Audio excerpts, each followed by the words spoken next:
Hello. Are you gonna help?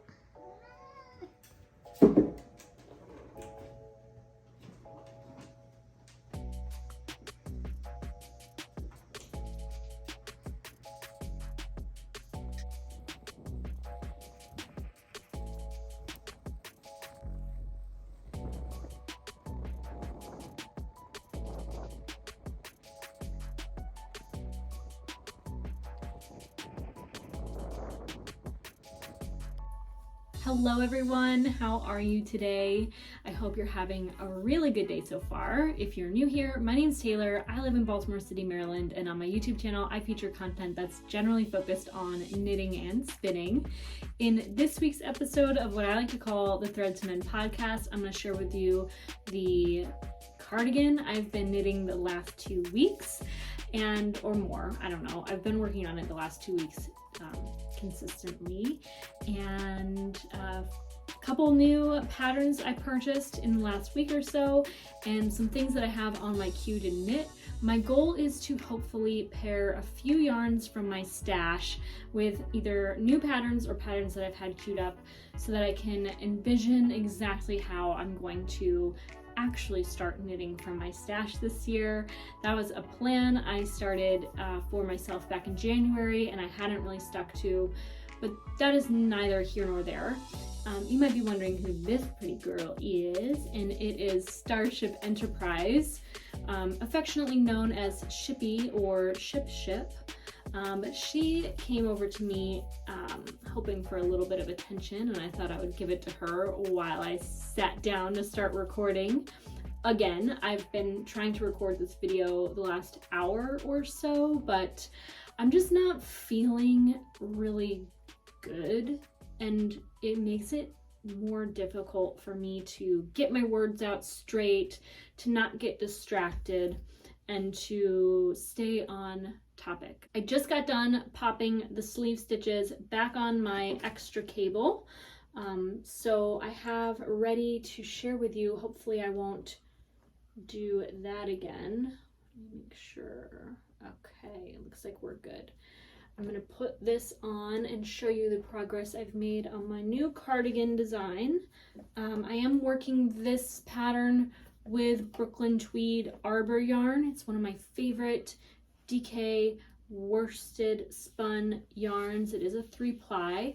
It is targy wool, which to me, that means that it's springy, has a lot of bounce to it, a lot of body, very cozy, like comfy, like a little bit extra. It doesn't have that kind of flat feel. It's very round. It's a very round yarn. So I know you probably can't see it with my dog on my lap, but boy, she's just so cute. If you're wondering a little bit about her, she is a dog I found through Pet Finder. She was picked up through a small dog rescue and originally comes from South Carolina.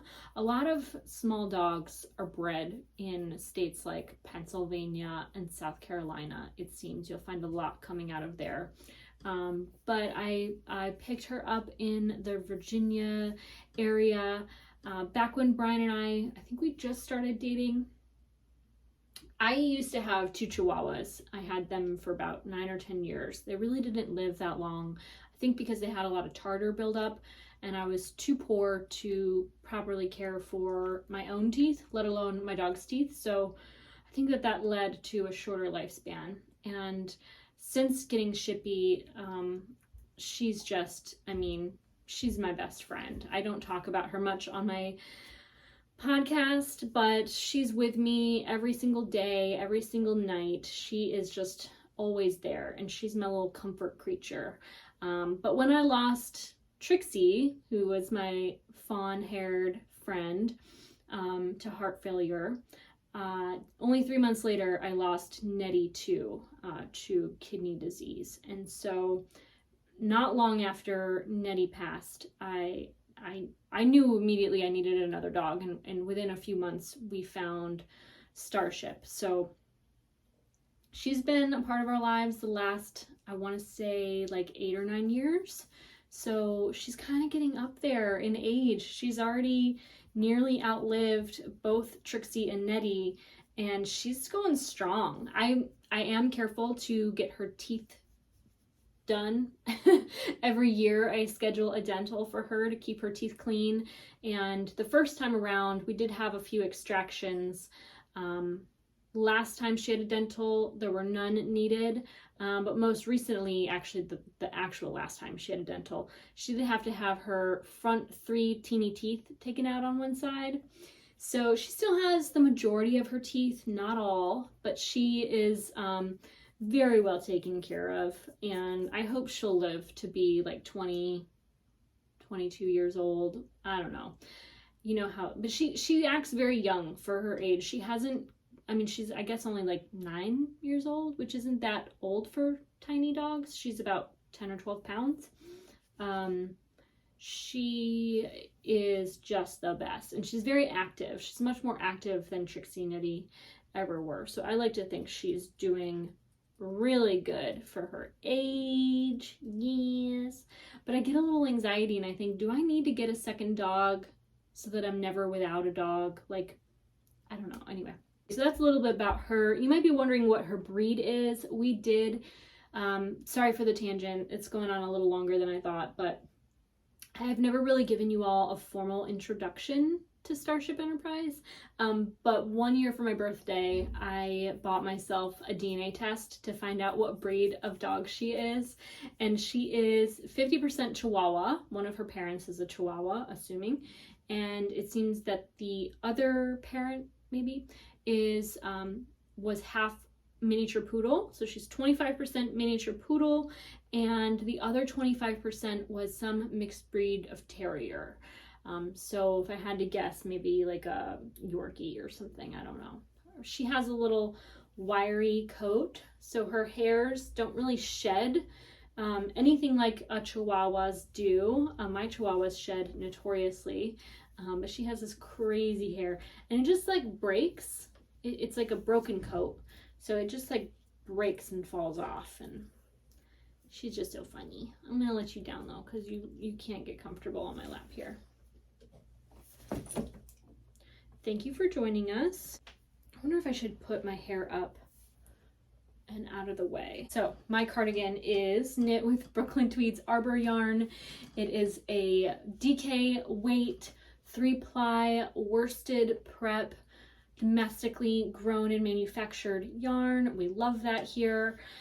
It's my favorite colors, and I'm very much in love with it so far. I'm really into narrow stripes right now. I just feel like they're very retro, they're very fun, they're an easy way to incorporate multiple colors without thinking too hard, and it's a really easy, simple knit. I mean, it's stuck in it, but it's kept interesting by switching colors. Like, I don't ever pick it up and feel like, oh my goodness, I'm bored with this. It's always like, whoop, done with this color, get to go to the next one. So I'm really enjoying it, but you can see it's just a basic raglan shape. I'm gonna keep it a semi-cropped design. It'll be modifiable, of course, so if you want it shorter or longer, you can do that. But, oops, sorry, I didn't mean to bump you. I do want to keep it at a length where I'm comfortable wearing it with the most amount of things. And I find that my very cropped cardigans are not the most flattering with the majority of my pants styles. I haven't upgraded my entire wardrobe to be fully high-waisted. I'm just not that girl. I shop at the thrift store a lot, so the better jeans that I find are more of like a mid-rise. Some of them are even low-rise, which I do kind of wear, but I'm kind of like phasing those out of my wardrobe right now. I'm really enjoying this so far. I have the yoke written, so all the numbers are in place. I just have to finish the written instructions for the body and the sleeves before I get to the cuffs and the bottom band button band combo I intend to work here. So that's gonna happen in the coming days. Hopefully by next week I might have this sweater finished. Hell no, that's not gonna happen, but maybe in a couple weeks I'll have it done and ready for testing before September. Let's say that before September, let's get this in testing, and out into the world. Should we? Shall we? I want to share with you next the patterns I've purchased and the other patterns I have in my queue on Ravelry. I logged in just the other day for the first time in too long. At the top, I have 4 patterns from Gudrun Johnston's Book 3 Heritage of the Shetland Trader. One of them I've already knit. I do intend to knit a second because I love the pattern so much. I'm gonna let myself wear it a little bit more this year before I cast it on again, but it's one of those sweater designs that's just so good. Like, why would you not own 2 of them? And if you wonder what I'm talking about, it is the Vare pullover. This is not the best picture of it. I probably should just like insert pictures, but I'm gonna be a little lazy this week and keep my editing to a minimum. But that is the Vare pullover. She is gorgeous. And I have enough Jamieson & Smith or Shetland 2-ply in my stash to certainly make that garment. I also have the Maywick in my queue, which is it looks like it's a set in sleeve type of design. Maybe it's a yoke design actually, with a lace chevron. I'm really on the fence about this because I think it is so stunning. I have this issue personally in my climate with knitting lace Shetland projects like sweaters because they are warm but drafty, and it's so hot and it's so humid here that when I need a sweater, I need it to insulate me for like a very short period of the year. And when I need a more airy, light garment, it's too hot to wear Shetland wool. So what I'm thinking I might do is step out of my Shetland box for a moment, even though it's designed with Shetland and inspired, you know, the lace knitting is like such a thing over there. I think I'm going to use a more fine wool fingering weight yarn in my stash, which I have plenty of. In fact, it just occurred to me I have so many different colors in my stash I could knit that garment with easily. The next is the Vatna. I hope I'm saying that right. It's a shawl, and I think I'm definitely going to knit this with Jamieson & Smith. I might use an alternative base yarn because I do have a lot of this very neutral kind of corn color, like corn, like maize, like basic. It's like a light mustard, like the lightest of mustard. Have a bunch of that. And I think that I could make use of a bunch of scraps to knit a different, slightly different stripe sequence, but maybe I'll find something similar. I don't know. Let me just take a peek first and see how much yardage is required. It looks like you need 2 balls of one contrast color, which would be only 50 grams, and 1 25-gram ball of the 2 other contrast colors. So yeah, this is an easy stash buster yarn if I have at least 125 grams of the main color, which I know that I do. This one's gorgeous. I have not yet knit a tam or a toque. I think I might have actually, but I never wear it. It just didn't come out right for me. But I really want to knit a colorwork toque or tam. Anyway, what do you call them? I don't know. I don't call them anything because I don't wear them. But I love, I'll just show you this like close up here.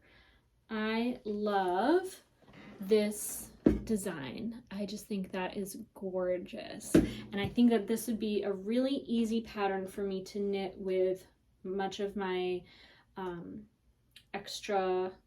Yeah, I mean, you're using like 15, 35, 45 yards of the contrast colors, in total 4 with one main color. You need about 50 grams for the main color, which I definitely have. And yeah,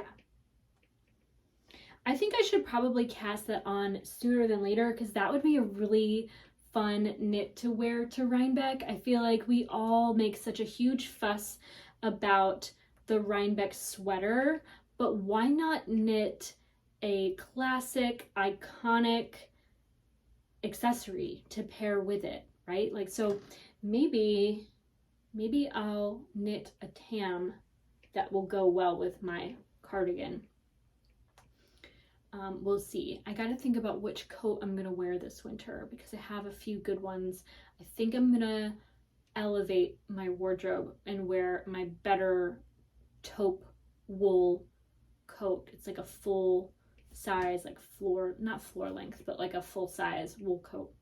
I retired that for about a year or so. I haven't worn it in a while. Anyway, oh, speaking of hats, there's this beret pattern I've had in my queue for a very long time. James N. Watts, he is no stranger to the internet and YouTube. He has put out a ton of great patterns. People love them. People knit them. I haven't yet for some reason. I'm a little lazy. I'm a little late.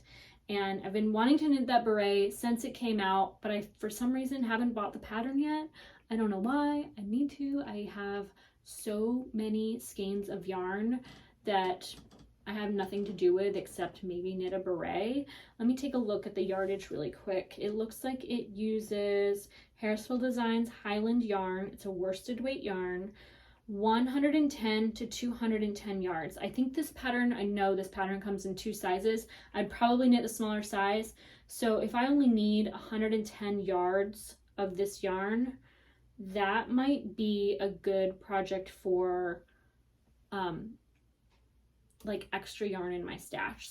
I think that they would probably make really, really good gifts too. So if you're already thinking about knitting gifts for the holiday season, I think that these are really, really fashionable and cute. You got so many lovely designers knitting them. Why do I not? I don't know. Like I said, I'm a little late. Let me skip ahead for a moment to the patterns that I've actually purchased that I'm the most excited to chat about.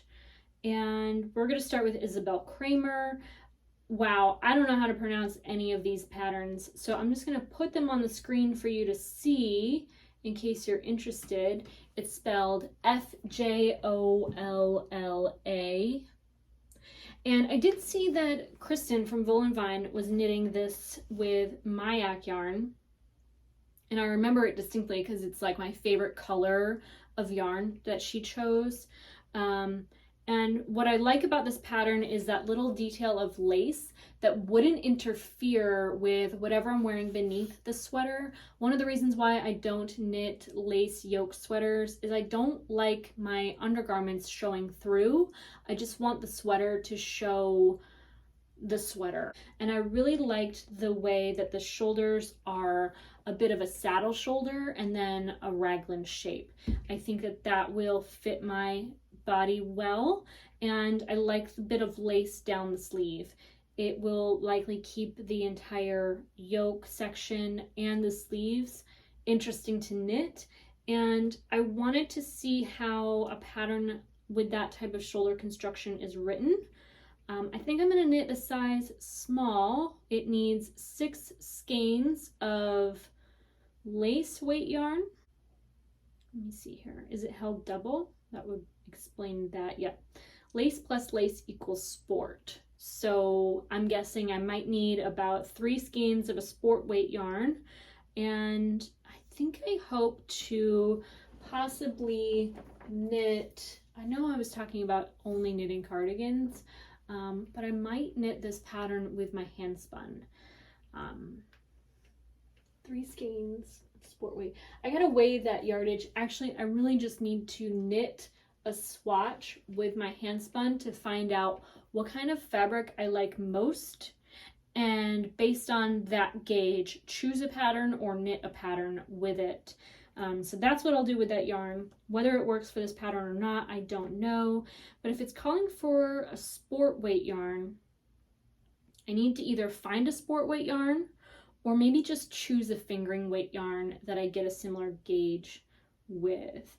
It looks like the gauge is 21 stitches and 30 rows equals 4 inches. So do I have a yarn that it works with? I don't know. Also, let's just point out, this is kind of a long garment. Let me show you a picture so you know what I'm saying. Do you see how long that is? I think I might knit mine a tiny bit shorter, and it would require less yardage that way. So you can see, like, it's a longer kind of, I wouldn't say tunic length, but it's like a longer length sweater.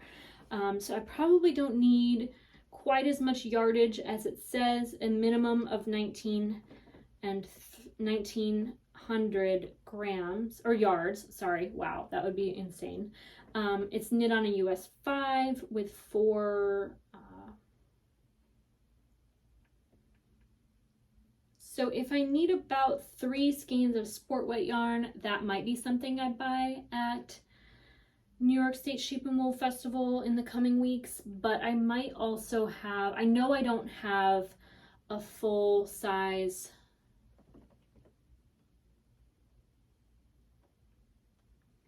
You know what?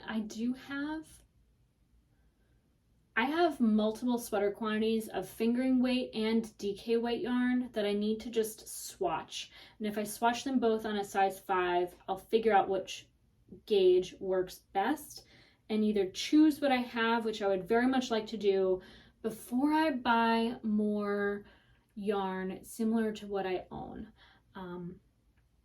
Let me go back and show you the other Elizabeth Kramer design.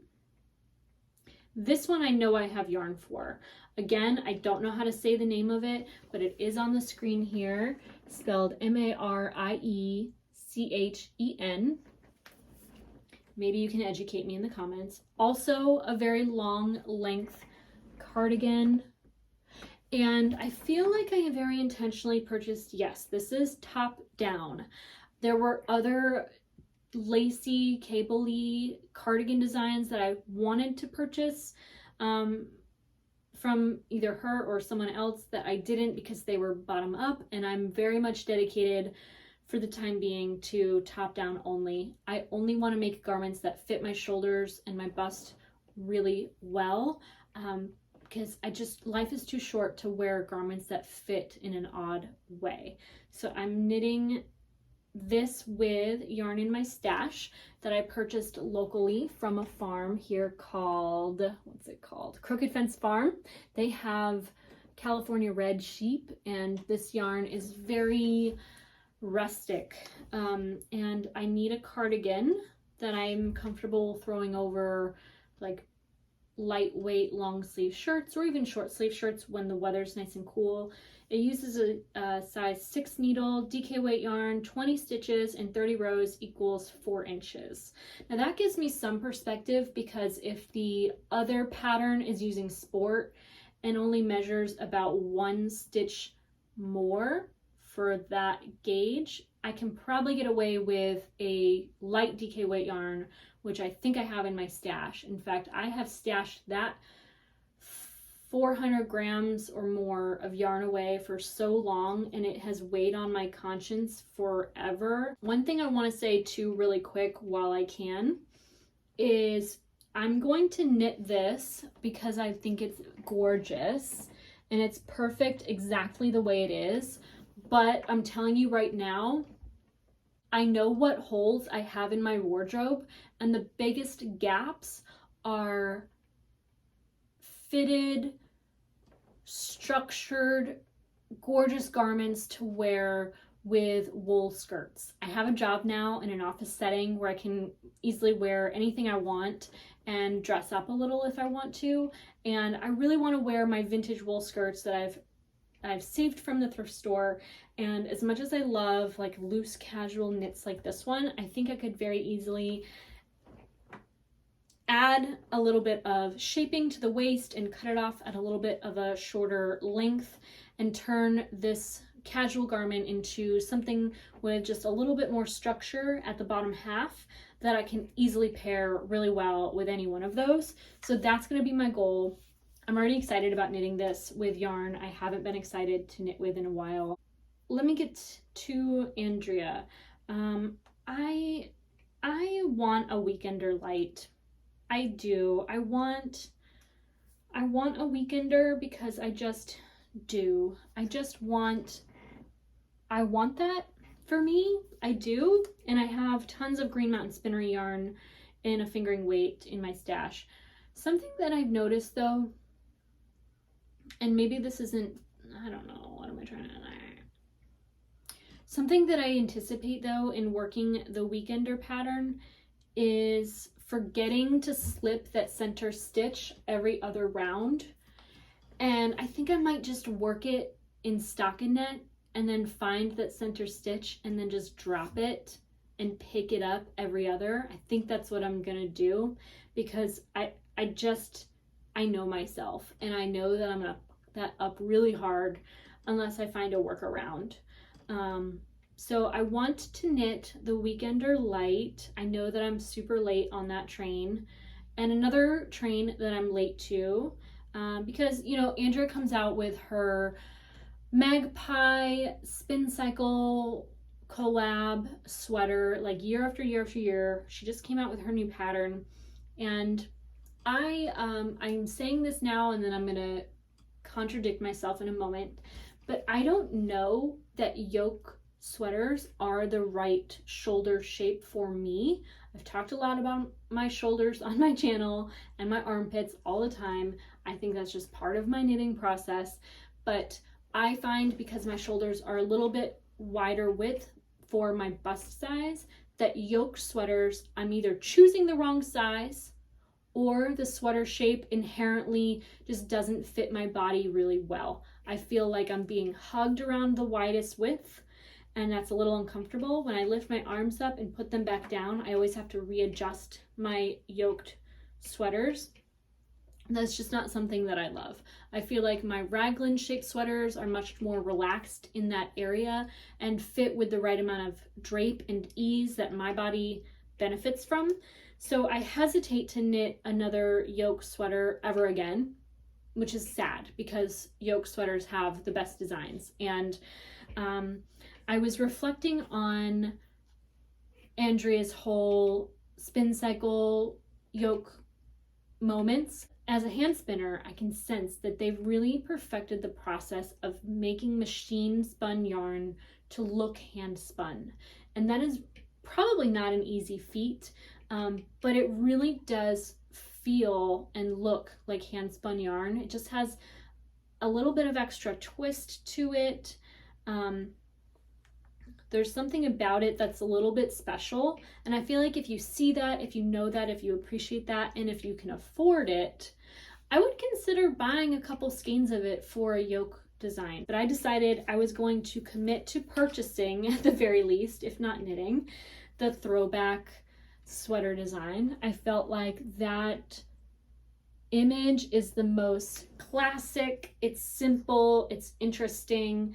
It is a worsted weight yarn, so I'm going to find myself a worsted weight yarn to purchase at Rhinebeck. That's my only intentional yarn purchase that I have planned.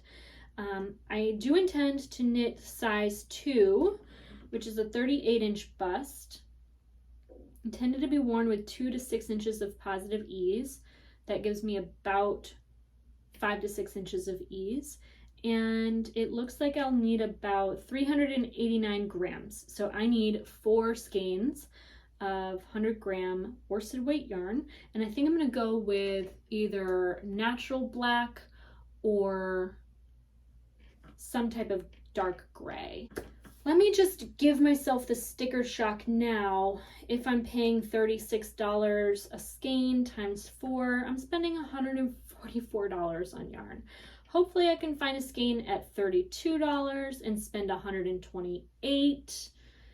What if I found a $28 skein of yarn? That would still cost me $112. I have the hardest time spending more than $100 on a sweater. And that hasn't even gotten into the contrast color. Like that I haven't even thought about, which I conceptualize in my mind as only 1 skein, because typically that's all my body size would require.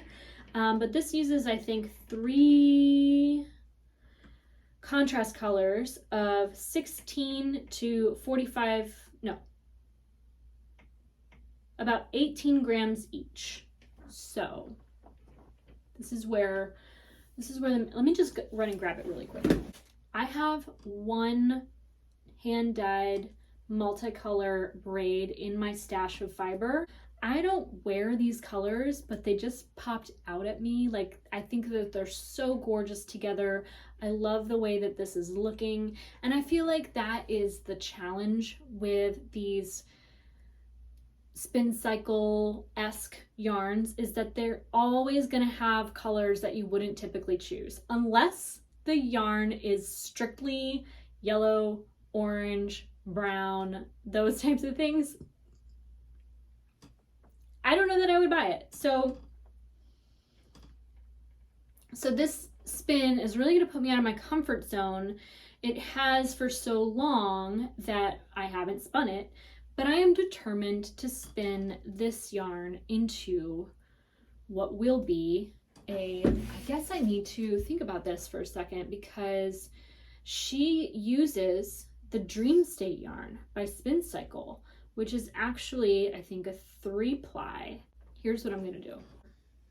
How do I wanna do this? I think that I'm going to, I don't know. I'm gonna play with color with this guy here.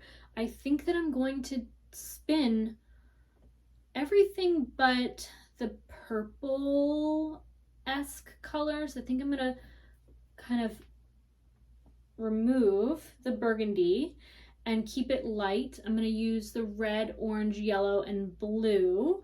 And I'm going to possibly omit the darker shade, because I do want to use a dark base main color, and I don't want it to look like it matches too much. So I'm going to choose the lighter colors of this braid here. I really love that. It reminds me of like the sky, and I think it'll look really nice in contrast with a nice dark gray. And I think I'll either, this is where I feel conflicted. I'm either going to spin about 60 to 80 grams, depending on how much of that fiber I have, which I think I'll just simply remove the fiber, weigh it out, and determine, can I get 60 grams out of that? And if not, I think that I will spin an entire single of the yellow, and then that way I can knit or spin 2 bobbins of singles of this color, 1 of this color, and then ply the 3 together and have a consistent strand of yellow held throughout the entire yoke, maybe. But I'm afraid that's not going to be different enough for, I got it. I know what I'm going to do. If I spin an entire bobbin of this, right? I have this going, it's good. I might even choose the less variegated one, because this one, it's going to be a 3-ply, so it doesn't really need to be as variegated as whatever I intend to use this for. But I think I'm going to spin this into a single bobbin. And then I can play with color with this, and I'm going to have about 200 grams of yarn. And I can perhaps save the burgundy for a spin. I really don't know what I'm doing, guys. I really don't. But I'm going to spin this. I'm going to spin this for my throwback. Andrea Mowry's podcast really motivates me to try spinning more barber pole yarns. I say more, I've never. Once I'm done with my hand spun sweater spin, I think I just have 1 or 2 more skeins to spin of this. If I do prioritize spinning this weekend, I won't make very much progress on my cardigan, but I'll at least have that spinning project out of the way to start working on this one. And then if I have my contrast colors ready by Rhinebeck, I will know exactly which yarn to shop for to pair with these yarns. So that might be my Rhinebeck project. Instead of knitting a Rhinebeck sweater with speed and anticipation, I might be spinning myself a minimum of 60 grams of a 3-ply yarn to knit a throwback for myself. And then if I don't find the Rhinebeck yarn I need, which is possible, I might have to spin the main color. I'm just not excited to do another sweater spin right away because I know once the temperature cools down a little bit, I'm not going to be spinning as much as I am now. And those are the patterns that I recently purchased and I'm the most excited to knit. There are other patterns in my queue. We can talk about those in another week. I wonder if you've knit a throwback or spun for any of Andrea's patterns.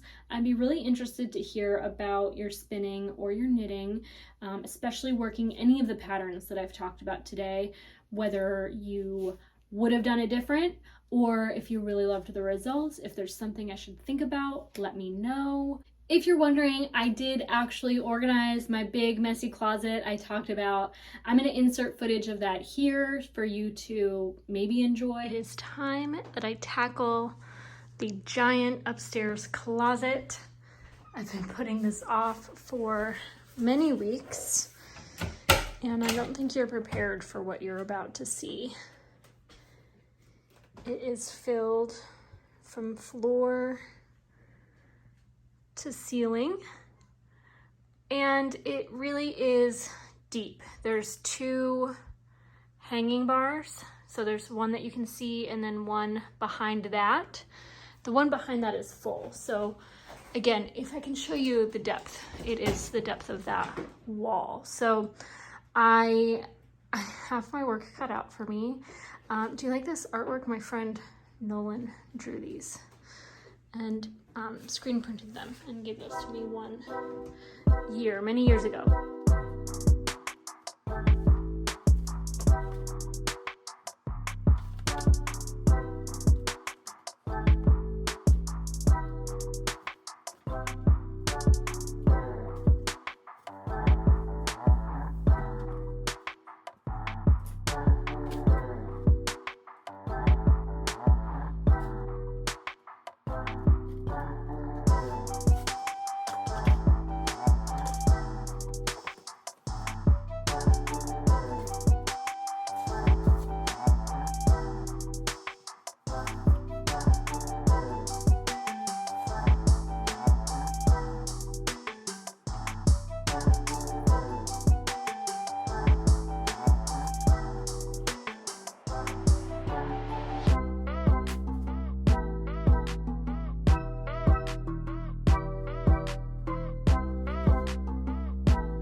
as much as I found a little bit of order in the chaos, I would very much like to own a little bit less of what I do. I love so many of the things that I have, but I feel like I just have too much.